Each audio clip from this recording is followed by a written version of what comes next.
Israel और लबनान के बीच में जो घटित हुआ है उसके ऊपर अभी तक का जो हमें अपडेट मिला है उसमें बताया जा रहा है कि हिजबुल्लाह के लीडर नसरुल्लाह ने इजराइल के ऊपर बदले की कार्रवाई कर दी है। वो भी उस समय जिस समय इजराइल को इस बारे में पता लग गया कि इनके ही देश के अंदर इनके यहाँ के जो हिजबुल्लाह ने कई ऐसे घरों के अंदर अपने मिसाइल तैनात कर दिया बनाकर और छुपाकर। सोचने वाली बात है कि इजराइल फोर्सेज ने इस चीज़ का दावा भी कर दिया है कि हमने थर्मल 3D इमेजिंग के माध्यम से कई ऐसी जानकारी भी जुटा ली है कि जिस घरों के अंदर हिजबुल्लाह ने अपने मिसाइल तैनात कर रखे थे कि वो कभी भी इजराइल के ऊपर हमला कर लेता था, इसकी जानकारी इजराइल को पता लग गई है। अब सोचने वाली बात है कि जब इजराइल ने इनके हमला किया तो 400 लोगों की जान जा चुकी है, ऐसा इनके यहाँ के स्वास्थ्य मंत्रालय के माध्यम से पता लगा है। अब सोचने वाली बात यह भी है कि जब इजराइल ने इनके यहाँ इतने ज़्यादा नुकसान पहुंचा दिया तो इसके बाद में रिटेलिएशन में इजराइल ने जब इनके यहाँ हमला किया तो 200 मिसाइल अटैक किए, जिसकी वजह से अब इजराइल ने अपने ही देश के अंदर देख सकते हैं आप किस तरह से लेबनान के द्वारा इजराइल के लिए बॉम्ब छोड़ा गया था। और जैसे ही वो पहुंचा तो वहाँ पे जो आयरन डोम घर था उसने बड़ी तरह से इनके यहाँ चुनौती लड़ी और कई ऐसे सारे बॉम्ब जो गिरते हुए पाए गए। और दूसरी तरफ जब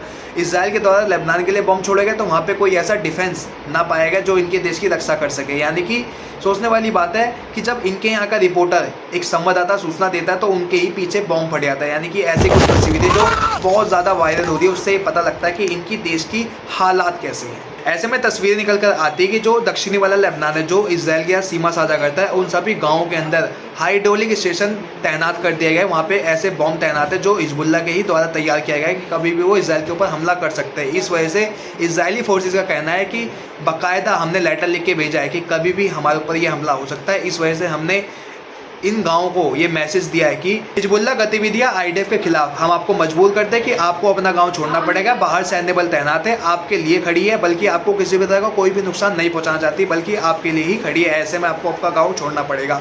अगर आपके घर के अंदर कोई भी ऐसी इमारत खड़ी है जो कि हिजबुल्लाह के द्वारा तैनात की गई है तो ऐसे में आपको 2 घंटे के अंदर अपना घर छोड़ करके 1000 किलोमीटर की दूरी तय करके निकल जाना पड़ेगा, या फिर कोई नज़दीकी केंद्रीय विद्यालय में जाकर के आपको रहना पड़ेगा जब तक आपको कोई दूसरा संदेश नहीं मिल जाता, जब तक आपको बाहर नहीं निकलना। ऐसा कुछ इजरायली फोर्सेस के माध्यम से इस लेटर में कहा गया है। देख सकते हैं कुछ ऐसी तस्वीरें निकल के आ रही है कि जो उस गांव के लोग थे वो अपनी व्हीकल के साथ उस गांव को छोड़ करके निकल रहे हैं। सोचने वाली बात है कि जो ईरान कभी इनके साथ रहा करता था, आज वो ईरान जो नए राष्ट्रपति चुने गए जिनका नाम है मसूद पेजेश्कियान, उन्होंने साफ कह दिया कि हम आपके कॉन्फ्लिक्ट में नहीं जाना चाहते, हम अपने आप को पीछे ही रखना चाहते हैं। जब तक हमारे कॉन्सुलेट पर कोई भी हमला नहीं होगा, जब तक हम इजराइल के खिलाफ कोई ऐसा हथियार नहीं उठाएंगे।